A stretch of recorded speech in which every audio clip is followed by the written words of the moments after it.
Fixing the nation, one conversation at a time. On to the second hour of our conversation today. It's the 3rd day of March, 2025. And like we were saying earlier, it's our 1 month anniversary. We went on air on the 3rd of February this year. And today we are celebrating 1 month being here live. And on our 1 month anniversary, also as we get into the Women's Month, we are having our first guest as the chairperson of the largest opposition party in Parliament, which has just marked 20 years this year. And Gladys Wanga is that chairperson. She's also the governor, of course, of Homa Bay County. She has risen through the ranks, and she's, holding those powerful positions. She's our guest. We are going to talk to her about opposition politics and also looking at the governance of the country.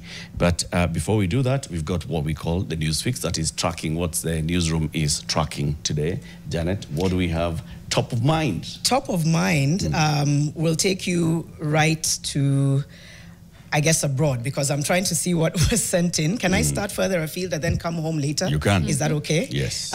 Way further afield, I think, quite out of context. But this talks about wins and celebrations at the 97th Oscars, the Academy Awards. When I said out of Kenya, I said out. I said global.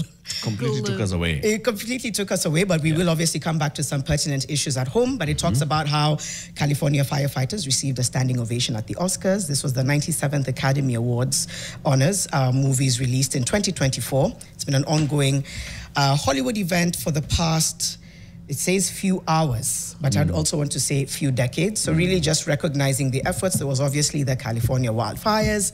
A lot of firefighters put their lives on the line, and that was a moment that marked them just being recognized and appreciated by those in the room. Big event. Maybe we'll talk about your favorite films of the year. That's a good one. If there's anything that you particularly enjoyed seeing, and what the Kenyan film scene is also doing. So I've noticed like a really big influx of course, homemade films, but then they tend to really do well when they go to screenings, at film festivals outside Zanzibar, Cannes, But then at home we don't always appreciate as much. But then also we're still getting good quality, especially on TV. Watu wa Kashmani hapa, on Netflix. So it's a good time. It's a good time. It'll be something good to reflect on. I hope we get a chance to do that later and obviously give you more details on some of our local and regional stories on Newsfix in a moment. Indeed. Governor Wanga, good morning. Good morning, Eric. Karibu sana to Fixing the Nation. Asante sana. This is where broadcast meets podcast. That's why you're seeing us sitting like this. And karibu to our set. We are marking 1 month, and we thank you for being, in fact, our first day's show was a leader from Homa Bay County, and our first month anniversary show is a leader from Homa Bay County. Homa Bay is doing well. Things. We've hosted 3 people now from Homa Bay: the governor, the CS Treasury, the MP for Suba North. Yes. I think Homa Bay has done well. Okay, of course now we have CS for Treasury, but we have also done well in women's leadership. Out of our 8 constituencies, 3 are women. Actually being elected, not for the first time. So you have Honorable Millie, of course, being elected for her 3rd or 4th time. Fourth term, the 3rd elected and the 1st having been nominated.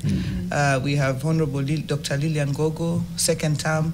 We have Honorable Dr. Ivo Bara, 2nd term. Myself also doing my 3rd session, if you would say that.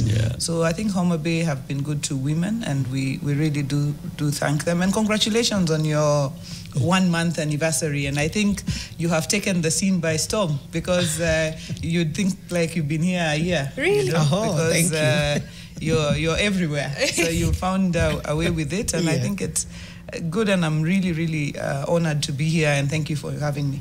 Yeah. Thank you for honoring us. Asante sana. To begin our conversation, there's something that our good girl Jano does. We call her Jano Wama Quotes. Wama Quotes. Wama Quotes. because she comes with some quotable quotes. She looks at what people have said in the past. Yeah. And what she's also been doing is compiling what our guests are saying, and they'll become quotable quotes in future. Yeah. So choose your words carefully I know, today. I have Yes. to make some lines. Yeah, give us some In lines. a few months, when you're back and you say who said that, and it's actually you who said it. Yeah. But the hint about this person is that she was the architect and mover of a very progressive bill in 2006, a Kenyan. So we're bringing it closer to home. And she said the law is a powerful tool for social change. The law is a powerful tool for social change. She said this in interviews discussing her role in drafting this particular act in 2006, one that still holds to date. Who said that? Njoki Yeah, correct. Because sometimes you want to make it as simple, because what's important is the conversation as opposed to making it like an examination. I was already starting to scratch my head. I know. Where's this one gonna go? And that was the sexual offences. Exactly, it was the Sexual Offences Act. And it's groundbreaking, and I think it stays on with us. It really is, yeah. Even in a time when we still continue to grapple with, gender-based violence, it's trying to look at how do we evolve some of what was in the act to really hold true to what's happening right now in the country. Yeah. So that was quite a remarkable moment in history. Yeah. Extremely. Yeah. The Orange Democratic Movement was founded 20 years ago. Yeah. Just the other day in 2005. And here we are marking 20 years of ODM. Yeah. And for the first time, ODM has a leadership of a woman as the national chairperson. Yeah. And that's you. Yeah. ODM also has, apart from UDA, it then has the highest other number in the National Assembly. Yeah. Also high numbers in the Senate, consistently over those 20 years, right? Yeah. But is ODM in the opposition? So when we had our new constitution, Eric, we went to minority and majority. And that's why you've seen this debate around Azimio being the majority party in parliament, even though we are not the ones running the executive. So when we moved into a presidential system, and thanks to ODM for the agitation, we were born out of a constitutional agitation.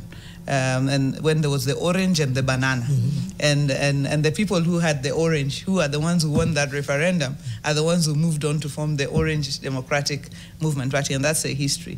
So having transitioned into this new constitutional dispensation, we then moved into having a minority and a majority, rather than, you remember we used to have an official leader of opposition sitting in parliament, and that was the party that did not win the executive power or the presidency. But right now we have the majority and the minority. And if you look even at the US many times, you don't have the Congress, but you have the presidency. Trump has both now. He has the Congress, he has the Senate, and he has the presidency. But there are many times when Biden, for example, or Obama didn't have, you had the presidency, but you didn't have parliament. And that's the situation that we have here. So if we ask about opposition, I think we are still in the previous dispensation. Are we the minority? The courts actually said we are the majority. That is still a debate going on in parliament. I will not go to it. But we have been the minority for as long as this dispensation has been on. Very cleverly well put. Because now I knew you were going to go into that argument of our constitution does not know opposition. Yeah. Are you in government? No, as a party. No. Are there individuals who are in government, of course? Yes. Okay. We have members of ODM party in government at the moment. And they're not officials of ODM anymore, but they were.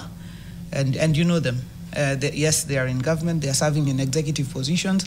After our party, you remember how this happened, the Gen Z happened, and the president went out and said, look, I want to form a broad-based government, and any party that, I want to discuss with all parties and all stakeholders. And then he put it out there, and our party had its organs meeting, and we said, yes, we would be willing to give, our people an opportunity to serve in the executive, and yes, they are serving in the executive. We were speaking earlier just about what does it mean when you don't have an opposition that is able to really check the government, and what that then does to issues around democracy, offering solutions, criticism. How are you balancing all that? Because opposition as we've known it is a very vocal critic against the government. But then here's a situation where there's kind of like a coming together, holding space without necessarily pushing back. How are you able to balance those two truths? Yeah, I think the minority must be able to keep the government or the majority in check. That is the architecture of our constitution. And by the way, nothing at the moment stops any member of parliament from the minority side, or even our party as ODM, from checking the government. Nothing stops us from doing that. And you've seen even when there were abductions in the country, our own party leader, even though that time he was running to be at AU, he came out and said, look, this is wrong. Many of our members of parliament did that. So there is nothing that stops our members of parliament. By the way, even including the members of parliament in government, from coming out and saying, this policy position has these gaps that need to be addressed, or this is wrong, it needs to be sorted out. Nothing stops them at all. Nothing even stops our party. Even our party all the time, we speak about the things we think should be corrected by government. Right. Yeah. Are there any structural, should I call them, modifications for like a shadow cabinet, things like that, to keep the government in check, as opposed to maybe relying on people's individual capacities? Yeah, we haven't been successful in setting up shadow cabinets. Because I've been in Parliament 10 years, we have always tried to set up shadow ministers and so on, but I can tell you that on that front, we haven't succeeded much. I wish we could do more in terms of the shadow cabinet, or the people appointed. We even went to an extent of appointing people at some point. But the people appointed, these things of opposition where there's no structure. It's not a funded structure of government. You just have to pick yourself up. If you said, if Janwa Makot's is the shadow minister for health, she has to wake up every morning doing research, going to the ground, checking what is wrong, and then coming out and saying, not just criticizing, but saying, okay, so SHA is going in this direction, but these are the things we think that need to be corrected. Not just say, SHA is not working, throw it, but you have to say, look, this is going this way, this needs to be corrected in this way.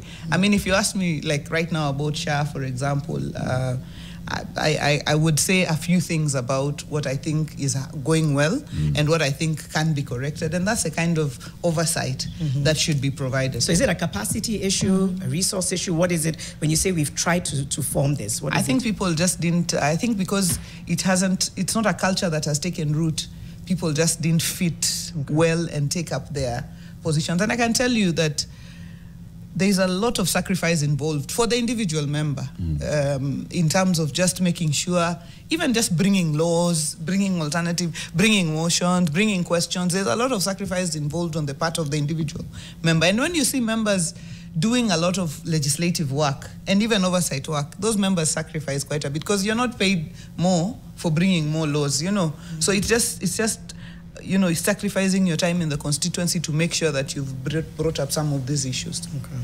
Yeah. Raila Odinga, is he still the party leader? Is he back to being party leader, or is he still a Nyang who's party leader? What's Raila's position in ODM right now? Raila is the party leader, but he has not assumed back his position because he gave it temporarily to Professor Nyang. So he has not come back to the party and taken over his position back, but he is the party leader. Okay. Yeah. So he said a couple of things about ODM's position in government. Yeah. Even despite the fact that his two deputy party leaders, his chairperson of the party, and his leader of the party in the National Assembly all joined government with his blessings. Even despite that, he said some things about whether ODM is in government or not, and we have that clip. Let's just listen and watch it, and then we see. Okay. Nasikia watu wakisema ati ODM imemezwa. Tunaweza kumezwa kweli? ODM cannot be measured by anybody. In fact, sisi ndio tutawameza.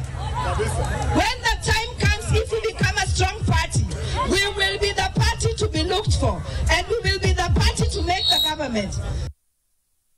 That's Rosa Boyu, not the party leader Raila Odinga. Talking about, this, because this is a national conversation right now. Yeah. Is there a handshake between your party leader Raila and President William Ruto? Does that mean that we are seeing another coalition of Kenya Kwanza and ODM, or UDA and ODM? What's going on? What's the position right now? Yeah, so the position right now, as I mentioned earlier, after the Gen Z protest, we responded to the call, and we had our officials, as you've mentioned them, joining government and working in various capacities in government. So far, ODM and Kenya Kwanza UDA do not have any formal agreement or documentation that defines our arrangement. And I think that is why, as soon as the party leader came back, he began consultations. And the consultations are with his supporters, to sort of ask which way, what do you think we should, which direction do you think we should go? And I think he is continuing those consultations. He's at the coast, he will go to other places, and then he will tell us what has he had, and he will bring them to the organs of the party. What has he had, and what direction do we take as a party? So that is something we're waiting for in the coming weeks, so that we define that. But currently our arrangement is that we have people from ODM working in the executive, that we can't run away from. But we've also seen, the former deputy president and the others also saying, Raila, can you make up your mind? Which way are you going? Mm-hmm. How are you going to do this? How are you going to do that? So we're also going to look at all those things, because when you want to cooperate, you have to look at, what most nearly aligns to what you believe. So I think all of that is going to be considered. But there are some concerns, or there are some red flags. Mm-hmm. For example, if somebody says, as we are this region, and this region will sweep seats, say, in a certain place in Nairobi, then we get very afraid, because ODM has always been a national movement, by the way. We have MPs from Turkana, we have MPs from Kajiado, even including the governor. We have people from the coast, we have people from Nyanza, Western, everywhere. So when you say, and from all communities in this country, by the way. Yeah. And so when you say, a certain region or a certain community is going to sweep things or that, we get I personally, as chair of ODM, I observe and get very concerned. And yet I feel like it might be inevitable. There's an inevitability of this, the perception and the ask to say, this is the strength you bring. There's almost like a hidden expectation. Yes. And I think that's something that you'll always need to start reconciling with. Even as you're saying you're afraid, it's like, what happens? Elections are like tomorrow, the way I see it. I get that you're afraid, but is it something that you're trying to figure out what happens when that time comes? Because that's almost what it needs to be. Not if, but when. Yeah. You see, that our politics is organized around communities and so on is a reality. Yeah. But that leaders come out and say it is what we have always, even when you're mobilizing, you sort of mobilize at the back, you're mobilizing knowing we have these communities, we have to take care of everybody. But if you want to now say it on a platform that every day you're going to be saying, this region, it's going to be like this, that is what we have not been used to as a country. We sort of think it, but when you come to the national stage as a national leader, you always speak about the nation and the fabric of the nation. As a whole. All right, you've referenced the Gen Z protest last year twice, which felt like a coming of age for so many young people as far as being involved in active politics and getting into, what happens, how do these policies affect me? But it felt kind of like young people had to pick up the buck for the minority/opposition.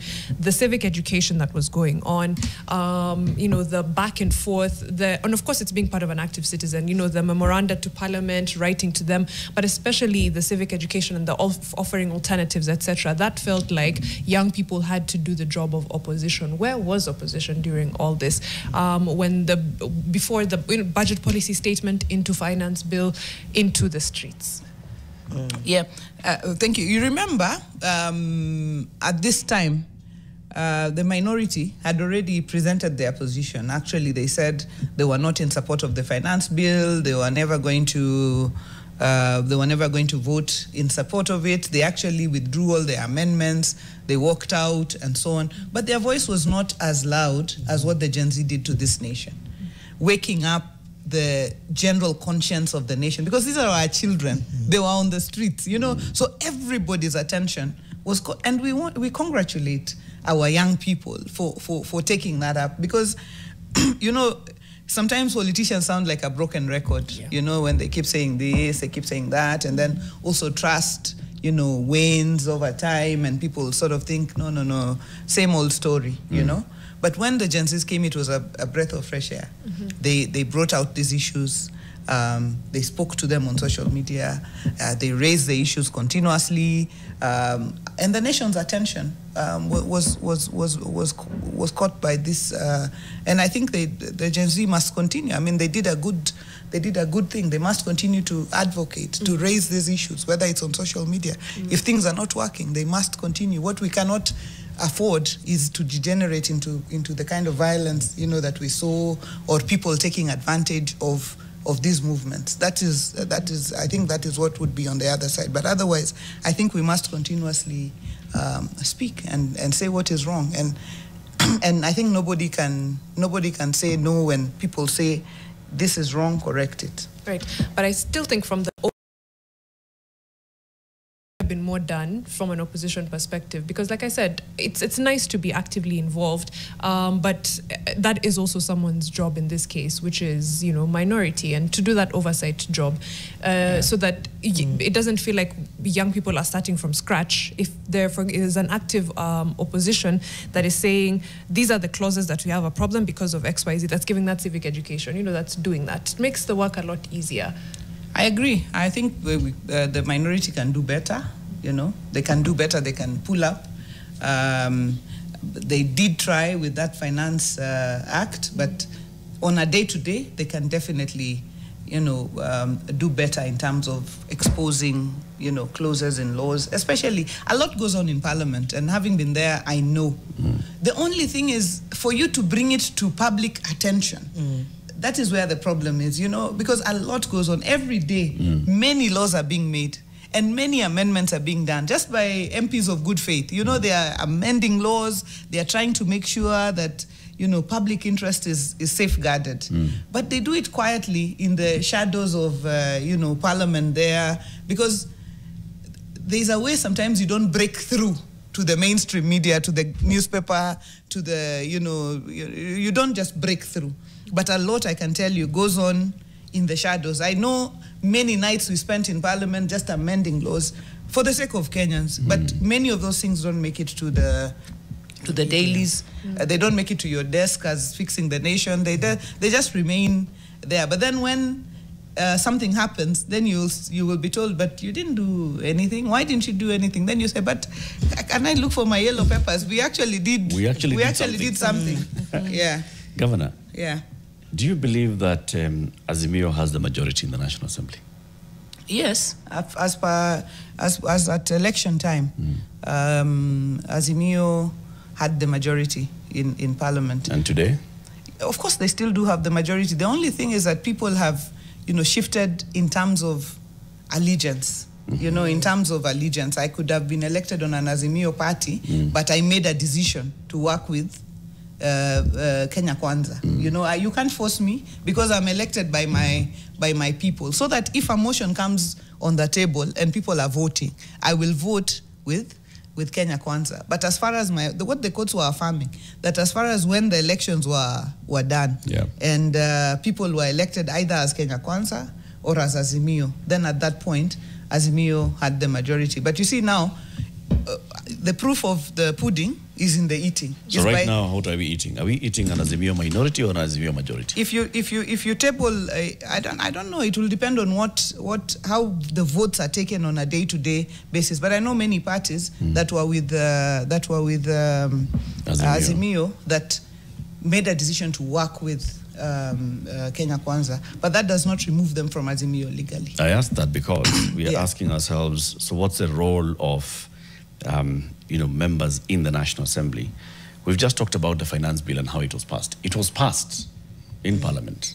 Yeah, by a Kenya Kwanza majority. It got a majority in Parliament. Yeah. And if then Azimio was a majority, then it would have won the battle. And that's why I told you many of the battles that we are seeing being fought in Parliament today, even members of Azimio, even members of ODM, vote yes for it. Members of ODM who are in the budget committee, who are in the finance committee, are approving these budgets. And I wouldn't say all. I would say that yes, there are members of ODM who made decisions to vote with Kenya Kwanza, even during the Finance Act. And ODM, you remember, even called them for disciplinary processes because a whip had been applied. Because in Parliament, you can vote your conscience, and the party can say this, whether there are, abortion laws or LGBTQ, people can say, vote your conscience. But then there are laws where the whip is applied. And where the whip is applied, party members are expected to align. And Finance Bill was one such where the whip was applied. So if you voted opposite, that's why you saw we took some of our members through disciplinary processes. But what you're saying is confirming what I'm saying, that some members decided as soon as they were elected to work with Kenya Kwanza for whatever reason. They went as parties like UDM or whoever, decided to align with Kenya Kwanza fully. Yeah. I guess the bottom line of our conversation is the hygiene of our politics, right? How hygienic is our politics? Do you actually go in there and say, my conscience now tells me to cross over to the minority? Should I resign from my official party so that then I can go and seek a fresh mandate under this new party? How hygienic is our politics? Are we seeing a new collaboration and cooperation between ODM and the UDA and Kenya Kwanza, just like we saw between ODM and Jubilee in the last administration? What's happening to our politics? Let's take a break. We'll continue this conversation with the national chairperson of the Orange Democratic Movement Party. It's 20 years old, this party. Is it still in the opposition? Where is it in the grand scheme of things of our politics? And that's why Gladys Wanga, also governor of Homa Bay County, is here to answer those questions for us. It's 7:30. Time for that break. We'll be back shortly. This is Fixing the Nation, one conversation at a time.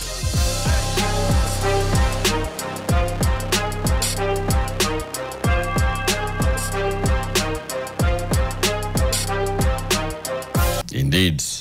So our conversation is on, the expectation of the public when you go into Parliament, and whether you're forming the majority or minority, if you're not in government, what is your role in the national politics vis-a-vis those that have formed government? Whether you are the majority or it's a minority that in government, in Parliament, but as a political party nationally, if you're not the one forming government, what is your role and what's your expectation? The expectation of the people, Governor, is that you will hold those who are in power to account, and that you will play that oversight role in Parliament and outside Parliament properly.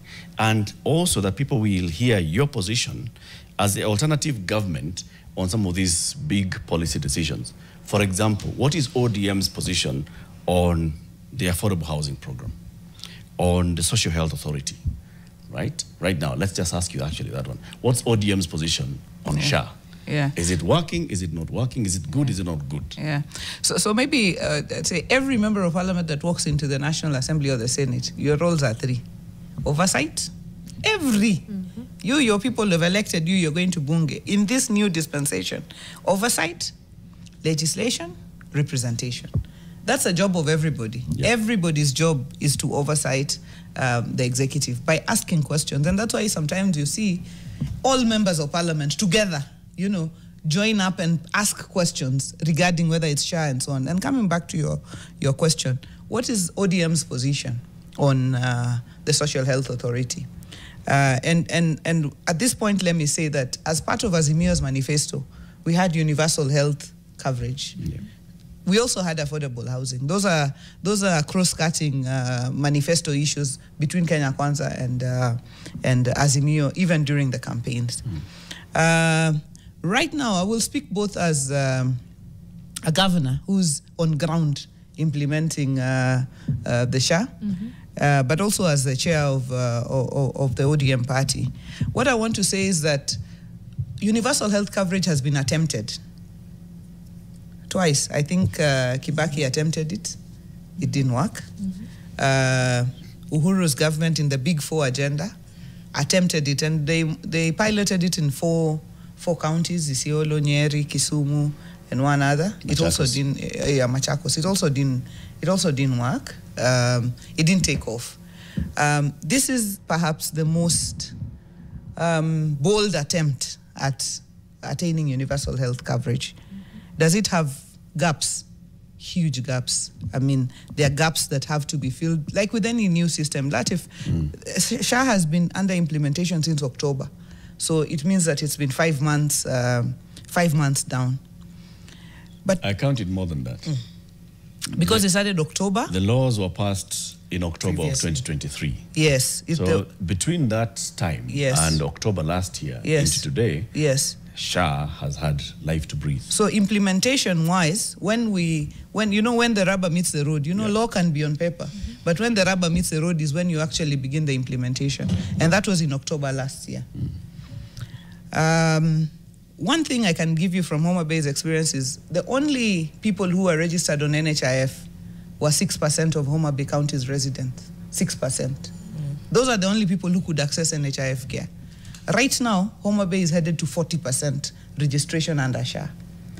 If somebody walks into a facility now, Latif, previously they would, NHIF would tell you pay, and then it will take 60 days for you to begin to receive care. Right now, if you go into a facility, if you have 1,000 shillings, the facility will not take it to treat you. They will take you and register you on SHA, and then you begin to receive treatment under SHA, which means that people paying out of pocket has gone down tremendously in that sense. Private facilities, play a big role in provision of healthcare. But in Homa Bay, for example, the private facilities are 20%, the public facilities are 80%. But when you came to NHIF reimbursements, the private facilities received 80%, the public facilities received 20%. This is something that SHA is reversing. Right now, public and private facilities are at 50-50 nearly, if not public facilities having 60 to 40%. Our public facilities are also now able to actually draw out of the SHA kitty. Where is the challenge? One is system downtime. The reason people are saying SHA is not working is if they come to a facility and the system is down. Because right now, you upload your things on the system. There's no manual. Previously, when I claimed for NHIF, my manual papers would be taken to the branch there in Homa Bay. The branch then decides this one is valid, this one is not, But now, everything is uploaded. So if the system is down, the patient will be stranded. Yeah. And so what has to be dealt with, in my view, is that issue of system downtime. The other thing that is creating a bit of problem is the reimbursement. When is SHA paying back to the facilities? And that's why the private sector facilities were saying, Ibana, you have to pay us for us to continue providing services. I think that needs to be handled. But you also have to look at that from the point of view that public facilities, there were a lot of cartels. People just say bring back NHIF.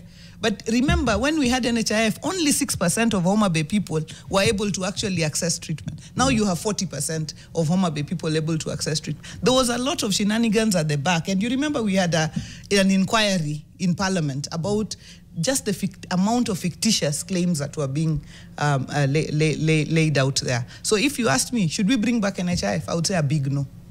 If you ask me, should we fix the gaps in SHA, which is reimbursement on time and system downtime, I would say a big yes. Please, let's fix the places where there are problems. And SHA, by the way, now is reimbursing every 2 weeks, giving some money. It's only that the old debts perhaps are also not being, serviced or in good time. So ODM's position to the social health authority is a thumbs up. Thumbs up, but fix the problems, fix the gaps. Any new system will have gaps. Fix them. If you fix them, if you manage to fix them and communicate it, we will have the most revolutionary health system that we've ever looked for as a country. Just fix the system downtime and reimburse facilities, whether they are faith-based, whether they are private, whether they are public, reimburse them on time. And by the way, Latif, to reimburse these monies, and there's a third thing I'm going to mention, reimburse them on time, but you see the money, people are paying a lot of money. I'm personally paying quite a bit. I'm sure everybody here is paying quite a bit. But people are saying, where's the value for our money? Yeah. So create, and what people are missing is the NHIF super cover, you know, where you had a bit of an enhanced cover for, you know, to be worth your while. So I think there has to be, we have to go back. I know that SHA said we are not having an enhanced cover. There has to be an enhanced cover to provide value for money for people who are paying more, so that if I pay SHA, I also don't have to go back again and pay a private insurer to keep insuring my healthcare. Let me ask you, Governor. Those are the things. So you are contributing to SHA yourself? Yes. As Gladys Wanga. Yeah. Is the taxpayer also helping to contribute for private insurance for you? No. Yes, of course.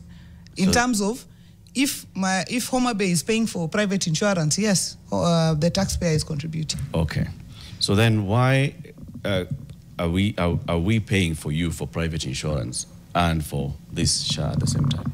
So that's what needs to be corrected, so that the SHA has a facility that covers for everything. And that's my position on the matter, that there has to be an enhanced cover to be commensurate to the person paying a lot more money. Then that sort of beats the idea of universal health coverage, because universal health coverage isn't tiered according to contribution, it's access regardless, right? So then is SHA universal health cover? That's question one. Then the second question is, I'm listening to you and I am hearing friend of government, I'm not hearing minority or opposition, because it's very, all of it is, you know, very in line with government policies. Because if I brought someone, like, for example, from Kenya Kwanza here, they would say the same things. They would say, SHA is working, we just have a few things we need to fix. They would, you know, so I'm not hearing... There wouldn't be that full-on scrutiny. Right. That people almost need, and I think that's why we were going back to the conversation about opposition, because there is a concern about you know, not being able to fully interrogate some of these policies.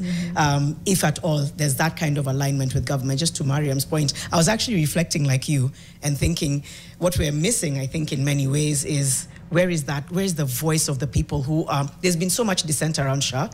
You've spoken, you know, to the issues, the gaps, but more than that is the voices on the ground, or the majority of the public or users who are just like, we're struggling under some of the policies of this government, and then not having that fully checked head on. Yeah, I've been as honest and as practical as it can be, and I would challenge anybody else to come on board and say, what I disagree with is people saying, let's go back to NHIF. It was discriminatory. It covered for very few Kenyans, and all the money went to for very few facilities, mostly private, and the public sector was suffocating and dying under NHIF. So that is the one thing I would disagree with. But if you say, does SHA have gaps? I have highlighted the ones I know. From a practical, on-ground perspective, I go to my facilities a lot. Last week I was in Kisegi, and I'm not one to hide if there are gaps, including by gaps that should be addressed by county government. I would say this is a gap. Like, for example, they say staff. You know, staffing of our facilities needs to be improved. I agree, totally. And so, Janet, I think rather than just say, this thing is not working, clear it. And I would, you know, to be an activist oppositionist, I would say that this thing is not working, do away with it. So if you do away with it tomorrow, what happens? You say, let's go back to NHIF. NHIF only covered 6% of my people in Homa Bay. Do I want that? No. I want a cover that covers majority of Homa Bay residents, and SHA has done that. They have stepped up from 6%. Now we are nearing 40%. I think I like that. So where there are gaps, and I have highlighted them. Why should you pay more, Maria, and not get the service? That was something that NHIF had, like a super cover of sorts. And you've also challenged me and said, but why is it universal if some people have better than others? But because the model that we have adopted is such that some people are paying more in order to cover for the rest. I think if it was government paying fully, then we would have flat for everybody. If it was the taxpayers paying everything, directly. But since you're paying more, I'm just suggesting that if there was a better cover, then now that would, for you, that would calm down the people who are paying more. That is my view. Reimbursements to facilities, that's another big noise that should be addressed. Yeah? System downtime must be addressed. If there is any other thing that needs to be addressed, I think anybody else who brings it on the table, it should be taken seriously and addressed so that we fix the nation. But remember, we have tried this universal health coverage. We have not succeeded. We ended up with NHIF, which was only covering for a few. And this is our biggest test. In my view, I would support it with these things being corrected. The voice of the opposition is what William Ruto, the then Deputy President, was questioning just before the last election.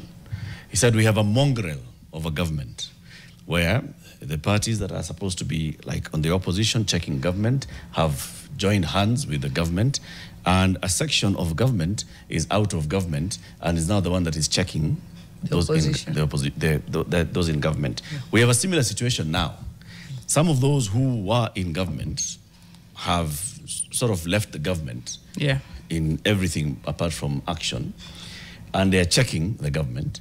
Some of those who are in the opposition, like ODM, are now appearing to be, shaking hands with the government, and they've joined the government. We are looking at the recomposition of committees in Parliament. That happened in the last time when an ODM member of Parliament became the chair of the Finance Committee, and that was Gladys Wanga.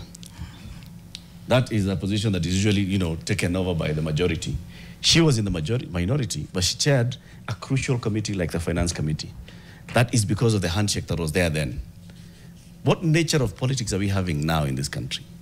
Latif, I want to take you back, before discussing the practicalities of it, I take you back to the underpinnings of the law and the standing orders.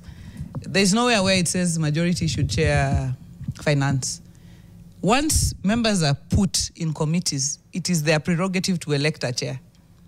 Because the Constitution assumes every member of Parliament has a responsibility to oversight the executive. Now that is the constitutional, and I'm coming back to the more practical element, but that is the constitutional underpinning.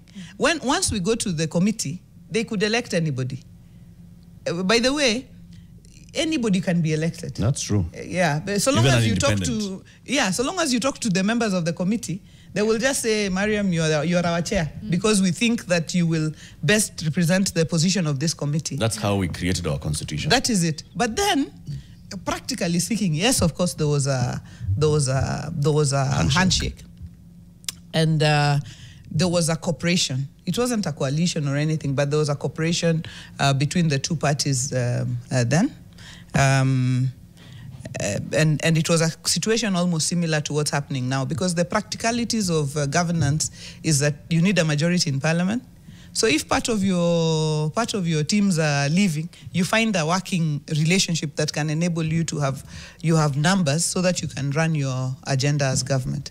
That is what happened during the handshake. And you're talking about political hygiene. I think we are growing as a democracy. We are not where we need to be. Whether you look at the kind of political party positions that are taken by parties that are old, that have lived over the years, I think we have some tidying up to do. Not some, quite a bit of tidying. Can we trust ODM today? Yeah. That the people who have elected members of Parliament through ODM, of MCAs or governors through ODM, can they sit back and trust ODM, that ODM is not going to cross over to the other side and sell them short? They can trust ODM. It's happening again. They can trust ODM to carry their issues wherever ODM goes, to carry the issues of the people and that matter most to the people. Wherever ODM goes, that they can trust. The fundamentals of ODM, they can trust ODM to carry those issues wherever we go. Our principles. Latif, tumepigania nchi. The truth of the matter is ODM Sisi kama ODM. Sisi na wewe. Lakini kama ODM tumeskuma.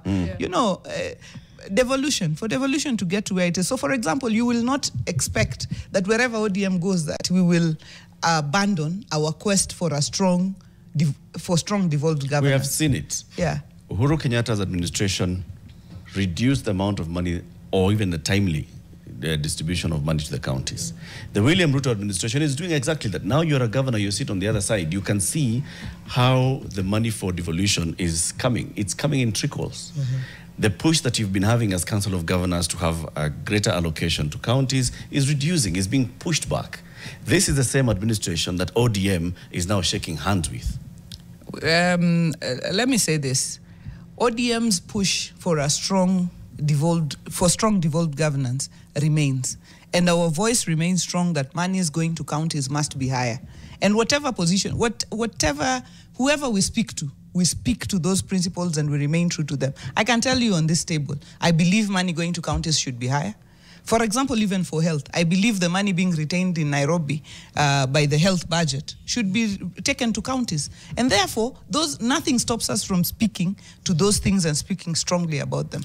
I know we're running out of time. I wanted to quickly ask you about whether the G7 launch has created any milestone progress for women, especially in the counties that are represented in the G7. Yes, I think the G7 is a great milestone. And the launch, you know, we launched a strategic plan around several pillars, an economic and, you know, social justice pillar, political leadership pillar, bringing up more women in leadership and so on. And we have been able to go to several of our counties in terms of mentorship with upcoming women political leaders, but also to just help each other or learn from each other in terms of the interventions we are making.